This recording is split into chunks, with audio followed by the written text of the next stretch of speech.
નમસ્કાર વિદ્યાર્થી મિત્રો, ધોરણ 9 વિજ્ઞાનની અંદર પ્રકરણ નંબર 6 પેશીઓ, જેની અંદર આપણે છેલ્લે ભાગ નંબર 2 ની અંદર વર્ધનશીલ પેશી અને એના લક્ષણો જે છે એ જોયેલા હતા. વર્ધનશીલ પેશીની અંદર એના 3 ભાગ વિશે આપણે અભ્યાસ કરેલો હતો. અગ્રસ્થ વર્ધનશીલ પેશી, આંતરવિષ્ટ વર્ધનશીલ પેશી અને પાર્શ્વીય વર્ધનશીલ પેશી વિશે આપણે અભ્યાસ કરેલો હતો. ટૂંકમાં એવું કીધેલું હતું કે એ જે છે એ પ્રકારની પેશી, વર્ધનશીલ પેશી વૃદ્ધિ માટે જવાબદાર છે એવું તમને કીધેલું હતું. અગ્રસ્થ વર્ધનશીલ પેશી જે છે એ તમને એવું કીધેલું હતું કે મૂળ અને પ્રકાંડના અગ્રભાગની અંદર લંબાઈની અંદર વધારો કરવા માટે જવાબદાર છે. એની અંદર વૃદ્ધિ કરવા માટે, ત્રણેય વૃદ્ધિ માટે જ આવે છે પણ લંબાઈની અંદર વધારો કરવા માટે.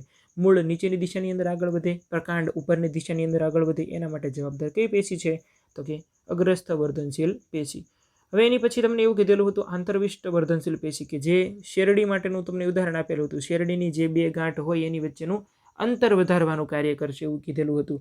અને પાર્શ્વીય વર્ધનશીલ પેશી કે જે પરિઘીય વિસ્તાર જે હોય એની અંદર વધારો કરવાનું કાર્ય કરે છે એવું આપણે કીધેલું હતું છેલ્લે ભાગ નંબર 2 ની અંદર વર્ધનશીલ પેશી માટે.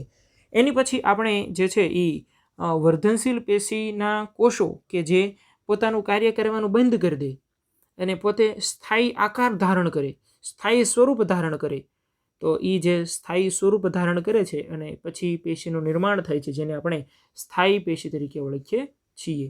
બરાબર છે? એટલે આપણે શરૂઆત કરવાની છે ક્યાંથી? તો કે સ્થાયી પેશી.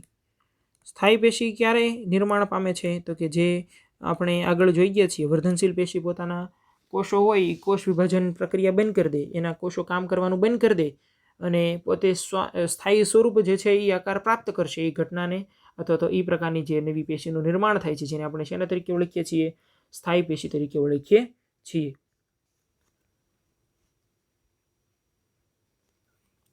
ચાલો જોઈએ સ્થાયી પેશી. આપણે જોઈ ગયા છીએ કે વર્ધનશીલ પેશી કે જે શેના માટે જવાબદાર? વૃદ્ધિ માટે જવાબદાર છે. વર્ધનશીલ પેશીની અંદર કેટલા પ્રકાર પાડ્યા હતા આપણે? 3 પ્રકાર જે છે એ પાડેલા હતા. વર્ધનશીલ પેશી દ્વારા નિર્માણ પામેલ કોષો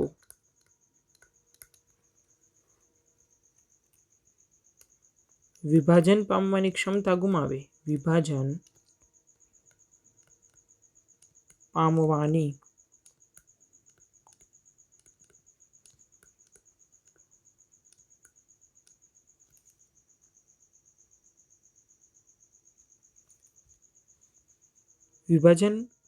ક્ષમતા જે છે એ ગુમાવે, એનું કાર્ય જે છે એ બંધ કરી દે. એનું કામ, એનું જે મેઇન કાર્ય હતું કે વિભાજન પામી અને નવા કોષોનું નિર્માણ કરવું, કોનું કામ? વર્ધનશીલ પેશીનું. પણ એવું આવું થતું નથી. તો જે છે એ પોતે કેવો આકાર ધારણ કરે છે? એક જે છે એ સ્થાયી સ્વરૂપ પ્રાપ્ત કરે છે. અને એ જે સ્થાયી સ્વરૂપ પ્રાપ્ત કરવાની જે ક્રિયા છે, જેને આપણે વિભેદીકરણ તરીકે ઓળખશું. અને તમને પરીક્ષાની અંદર એમ પણ પૂછી શકાય વિભેદીકરણ એટલે શું? ઓકે, એટલે આપણે શું લખ્યું કે વર્ધનશીલ પેશી દ્વારા નિર્માણ પામેલ કોષો વિભાજન પામવાની ક્ષમતા ગુમાવે અને તેઓ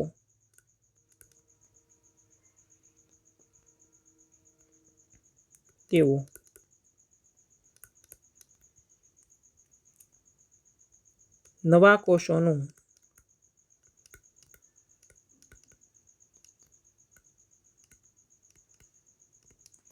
નિર્માણ કરવા માટે સક્ષમ ન હોય. તો એ જે છે એ કેવું સ્વરૂપ પ્રાપ્ત કરે છે? સ્થાયી સ્વરૂપ. સ્થાયી એટલે જડ સ્વરૂપ જે છે એ પ્રાપ્ત કરે છે હોય ત્યારે તે સ્થાયી સ્વરૂપ, ફિક્સ જગ્યાએ. સ્થાયીનો મતલબ શું થાય? ફિક્સ જગ્યાએ. સ્થાયી સ્વરૂપ પ્રાપ્ત કરે છે તે ઘટનાને શેના તરીકે ઓળખવામાં આવે છે? તો કે વિભેદીકરણ તરીકે ઓળખવામાં આવે. વિભેદીકરણ તરીકે ઓળખવામાં આવે. તમને એમ કે ભાઈ વિભેદીકરણ એટલે શું? તો કે જ્યારે વર્ધનશીલ પેશીના કોષો જે છે એ પોતાનું કામ કરવાનું બંધ કરી દે, નવા કોષોનું નિર્માણ કરવા માટે સક્ષમ ન હોય ત્યારે એ પોતે સ્થાયી સ્વરૂપ જે છે એ પ્રાપ્ત કરે છે. અને એ જે સ્થાયી સ્વરૂપ પ્રાપ્ત કરવાની ક્રિયા કે જેને આપણે વિભેદીકરણ તરીકે ઓળખીએ છીએ. અને હવે આપણે જે છે એની એકદમ પ્યોર ડેફિનેશન લખી નાખીએ કે વર્ધનશીલ પેશીના કોષો વિભેદન પામીને વિવિધ પ્રકારની સ્થાયી પેશીઓનું નિર્માણ કરે, જેની અંદર આપણે એના 2 પ્રકાર પાડવાના છીએ, ઓળખવામાં આવે છે વર્ધનશીલ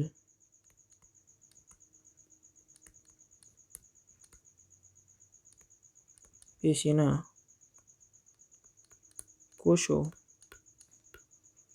વિભેદન પામી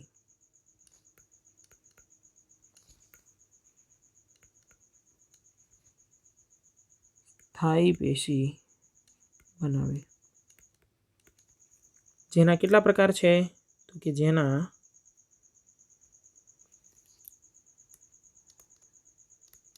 2 પ્રકાર. કયા 2 પ્રકાર? એક સરળ સ્થાયી પેશી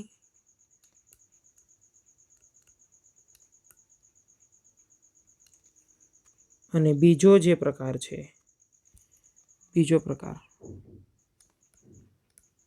જટિલ સ્થાયી પેશી.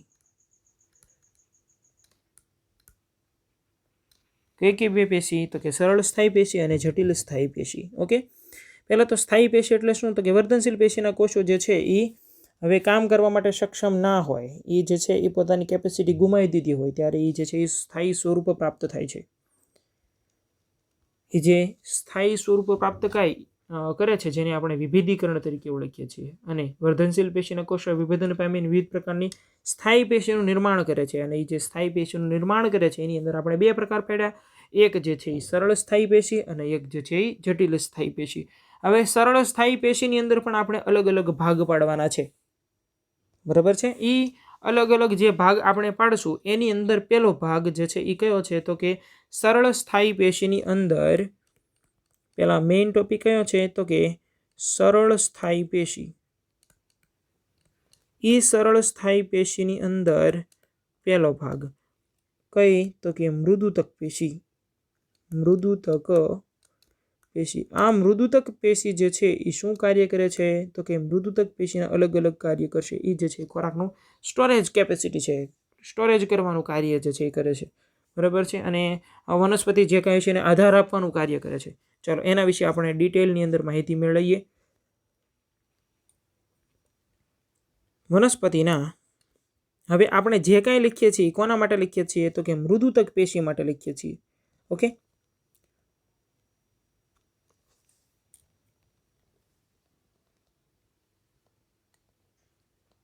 વનસ્પતિના કોષોના અમુક સ્તર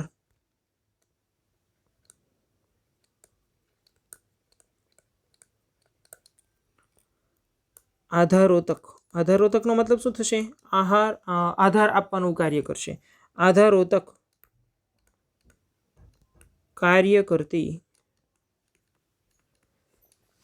પેશીનું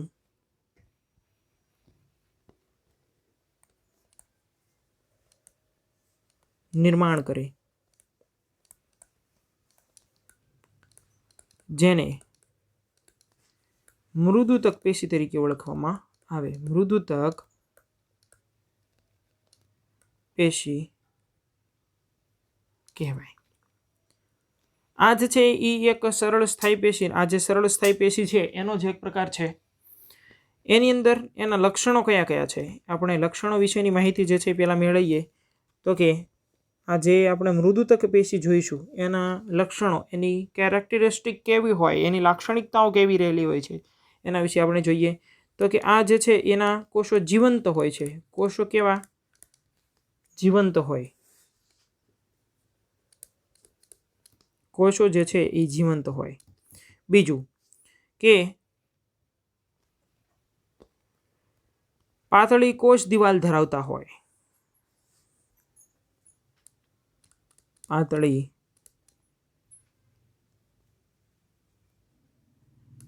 કોષ દિવાલ, પાતળી કોષ દિવાલ એની અંદર આવેલી હોય અને જે એના કોષો હોય એની વચ્ચે થોડોક અવકાશ આવેલો હોય જે છે એ દાખલા તરીકે હવે જો એની તમને આકૃતિ દર્શાવું તો મૃદુતક પેશીના કોષોની આકૃતિ દાખલા તરીકે આ એના કોષો દર્શાવું છું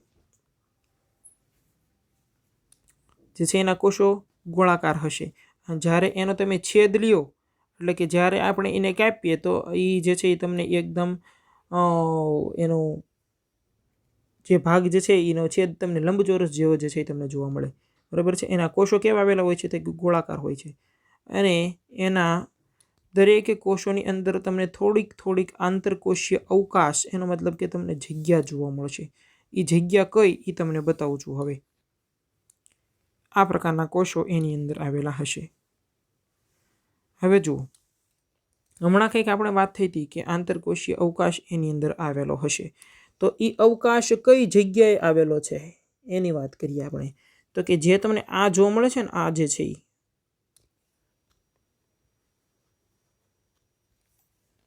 આ જે જોવા મળે છે આંતરકોષીય અવકાશ અહીંયા જે તમને જોવા મળ્યો આ અવકાશ છે આ જે છે અવકાશ છે બરાબર છે એટલે દરેક કોષોની વચ્ચે તમને આંતરકોષીય અવકાશ જોવા મળે છે આ જે છે અવકાશ જે છે જોવા મળે આ જે છે અવકાશ એટલે દરેક કોષોની અંદર આ પ્રકારની રચના જે છે એ તમને જોવા મળશે એટલે ત્રીજા મુદ્દાની અંદર લખીએ આપણે કોષોની વચ્ચે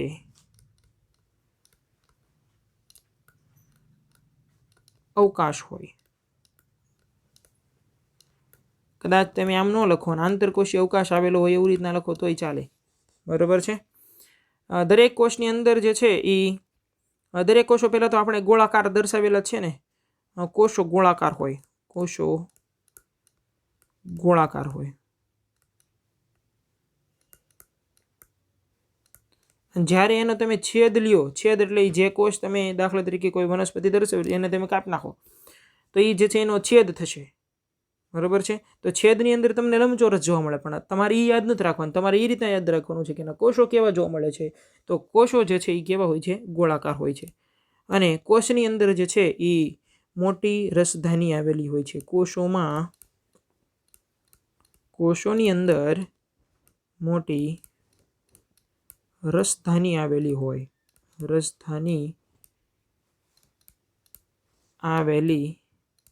હોય છે બરાબર છે પહેલાં તો મૃદુતક પેશી શું કાર્ય કરે તો કે આધાર આપવાનું કાર્ય જે છે એ કરતી પેશી કે જેને આપણે મૃદુતક પેશી તરીકે ઓળખીએ છીએ કોષો જે છે જીવંત હોય મૃત કોષો એની અંદર નહીં આવેલા હોય કોષ દિવાલ જે છે પાતળી હોય કોષોની વચ્ચે આંતરકોષીય અવકાશ તમને જોવા મળે અથવા તો જે તમને અહીંયા વાદળી દર્શાવેલો છે આવડવા છે આ છે એ જે છે આંતરકોષીય અવકાશ છે કોષો કેવા હોય તો કે ગોળાકાર હોય અને કોષોની અંદર મોટા પ્રકારની જે છે એ તમને રસધાની એની અંદર આવેલી હશે બરાબર છે એની પછી એની અંદર આપણે હરિતકણોતક પેશી આવેલી હોય વાયુતક પેશી આવેલી હોય એના વિશે આપણે લખવાનું છે બરાબર છે તો ચાલો જોઈએ આપણે નેક્સ્ટ સ્લાઇડની અંદર ચાલો આગળ વધીએ આપણે મૃદુતક પેશી ઉપર આપણે હતા મૃદુતક પેશીની અંદર જો મૃદુતકની અંદર મૃદુતક પેશી જે આવેલી હોય એની અંદર એના કોષો જે હોય મૃદુતક તમારે જે રીતના યાદ રાખવાનું છે એ લખું છું કે મૃદુતક પેશીના કોષો હરિત દ્રવ્ય ધરાવતા હોય હરિત દ્રવ્ય તમને ખ્યાલ હોવો જોઈએ કે શેના માટે જવાબદાર છે હરિત દ્રવ્ય જે છે એ પ્રકાશ સંશ્લેષણની પ્રક્રિયા માટે જવાબદાર છે ખોરાક બનાવવા માટે ઉપયોગી છે કોઈની હાજરીમાં સૂર્યપ્રકાશની હાજરીની અંદર વનસ્પતિ જે છે એ પ્રકાશ સંશ્લેષણની પ્રક્રિયા દ્વારા ખોરાક બનાવવાનું કાર્ય કરશે જો હરિત દ્રવ્ય આવેલું હોય તો એ પ્રકારની પેશીને હરિત કણોતક પેશી તરીકે ઓળખવામાં આવે છે હરિત કણોતક પેશી શું કીધું જો મૃદુતક પેશીના કોષોની અંદર હરિત દ્રવ્ય આવેલું હોય હરિત દ્રવ્યનું બીજું નામ શું ક્લોરોફિલ શું આવશે ક્લોરોફિલ જો એની અંદર ક્લોરોફિલ ધરાવતું હોય અથવા હરિતદ્રવ્ય ધરાવતું હોય તો એને હરિત કણોતક પેશી તરીકે ઓળખવામાં આવે બરાબર છે અને બીજું એ કે વનસ્પતિ તરતી હોય તો તરતી શેના લીધે હોય તો કે એની અંદર જે છે વાયુ કોટર આવેલા હોય બરાબર છે જો મૃદુતક પેશીના કોષોની અંદર વાયુ કોટર આવેલા હોય, બરાબર છે, વાયુ કોટરો અથવા તો હવા કોટરો, વાયુ કોટરો અથવા તો હવા કોટરો આવેલા હોય, એક જ મિનિટ, વાયુ કોટરો, ચલો વાયુ કોટર અથવા તો શું આવેલું હોય તો કે હવા કોટર આવેલા હોય, તો એ પ્રકારની જે પેશી જે છે વાયુ કોટરો ધરાવે, તો એ પ્રકારની પેશીને જે છે એ શેના તરીકે ઓળખવામાં આવે તો કે વાયુતક પેશી તરીકે ઓળખવામાં આવે છે, બરાબર છે। અને આનું કાર્ય તમને કહી દીધું, પ્રકાશ સંશ્લેષણની પ્રક્રિયાથી ખોરાક બનાવવાનું કાર્ય કરે, જ્યારે વાયુ કોટરો શું કાર્ય કરે છે તો કે તરવા માટે ઉપયોગી, વનસ્પતિનું પાંદડું હોય, તમે કોઈ પાંદડું લીધું અને તમે પાણીની ઉપર મૂકો તો એ તરશે, તો એ જે છે એ તરે એના માટેનું જે બળ પૂરું પાડે છે એ કોણ પૂરું પાડે છે તો કે આ પ્રકારની વાયુતક પેશી જે છે એનું બળ પૂરું પાડે છે, જેને તારક બળ તરીકે ઓળખવામાં આવે છે, બરાબર છે। વનસ્પતિને તરવા માટે ઉપયોગી છે, તરવા માટે ઉપયોગી, શેના માટે ઉપયોગી છે, તરવા માટે ઉપયોગી છે, બરાબર છે। ચાલો હવે એના કાર્ય લખવાના છે આપણે, મૃદુતક પેશીના કાર્યો જે છે એ કયા કયા છે, એનું કાર્યો, પહેલું એક જે છે એ સ્ટોરેજ કેપેસિટી, કોની, ખોરાકની, ખોરાકનો સંગ્રહ કરવાનું કાર્ય કરે, શું કાર્ય કરે છે તો કે ખોરાકનો સંગ્રહ, જે તમારે આ મુદ્દાની અંદર આવી ગયું છે, જો હરિતદ્રવ્ય ધરાવતી હોય તો પ્રકાશ સંશ્લેષણની પ્રક્રિયાથી ખોરાક બનાવવાનું કાર્ય કરશે, જેને આપણે હરિતકણોતક પેશી તરીકે ઓળખીએ છીએ, ખોરાકનું સંગ્રહ કરે અને બનાવવાનું કાર્ય કરે, કારણ કે પ્રકાશ સંશ્લેષણની પ્રક્રિયા થાય છે કોની મદદથી, આ ક્લોરોફિલ છે અથવા તો હરિત દ્રવ્ય છે એની મદદથી, આ બંને એક જ છે, હરિત દ્રવ્ય લખો કે ક્લોરોફિલ લખો, બંને કેવા છે, એક જ તે, ખોરાકનો સંગ્રહ અને ઉત્પાદન કરવાનું કાર્ય જે છે એ કરશે પ્રકાશ સંશ્લેષણની પ્રક્રિયાની મદદથી, વનસ્પતિને આધાર આપવાનું કાર્ય કરશે, આધારોતક પેશી, આપણે શરૂઆતની અંદર એક શબ્દ આવી ગયો છે, વનસ્પતિને આધાર આપવાનું કાર્ય જે છે એ કરશે, બરોબર છે। ત્રીજો મુદ્દો, 4 મુદ્દા જે છે એની અંદર આપણે લખીએ, પોષક દ્રવ્યોનો સંગ્રહ કરશે, શું કરે છે, પોષક દ્રવ્યોનો સંગ્રહ કરતી પેશી છે, પછી પાણીનો સંગ્રહ કરતી પેશી છે, પાણીનો સંગ્રહ કરતી પેશી છે, બરાબર છે। પછી વનસ્પતિને તરવા માટે બળ પૂરું પાડે છે, તારક બળ કહીએ છીએ, વનસ્પતિને તરવા માટે તારક બળ પૂરું પાડે છે, કેવું બળ, તારક બળ, કે જે અહીંયા લખેલું છે આપણે, શેના માટે તો કે તરવા માટે ઉપયોગી છે, ઓકે। એટલે આ જે કાંઈ આપણે જોઈ ગયા છીએ એ કેની અંદર સમાવેશ થાય છે તો કે મૃદુતક પેશીની અંદર સમાવેશ થશે। એની પછીની નેક્સ્ટ જે આપણે જોવાની છે સ્થૂલ કોણક પેશી, કે જે વનસ્પતિને નમ્યતા બક્ષવાનું કાર્ય જે છે એ કરશે, નમ્યતા આપે, બરાબર છે, વળી જાય એના માટે, વનસ્પતિ જે છે એ વળી જાય છે એના માટે જવાબદાર છે, ઓકે। એટલે ટૂંકમાં વળી જાય છે એનો મતલબ શું થયો તો કે સ્થિતિસ્થાપક થયો, સ્થિતિસ્થાપક કાર્ય જે છે કોણ કરે છે તો કે સ્થૂલ કોણક પેશી જે છે એ સ્થિતિસ્થાપકતાનું કાર્ય કરે છે, ઓકે। તો એની પછી નેક્સ્ટ જે આપણે જોવાની છે કઈ પેશી તો કે સ્થૂલ કોણક પેશી, એની અંદર કઈ જગ્યાએ તમને જોવા મળે છે, એની અંદર કયા કયા પ્રકારના લક્ષણો હોય છે, એના કાર્યો કયા કયા હોય છે, પણ એ જે છે આપણે નેક્સ્ટ સ્લાઇડની અંદર જોઈએ। ચલો આપણે સ્થૂલ કોણક પેશી જે છે એ નેક્સ્ટ આગળના નવા ભાગની અંદર જોઈશું, સ્થૂલ કોણક પેશી અને દ્રઢોતક પેશી, અને પછી જે છે આપણે એન પછીનો જે બીજો પ્રકાર છે જટિલ સ્થાયી પેશી વિશે આગળ જે છે આપણે અભ્યાસ કરવાનો છે, ઓકે। Thank you.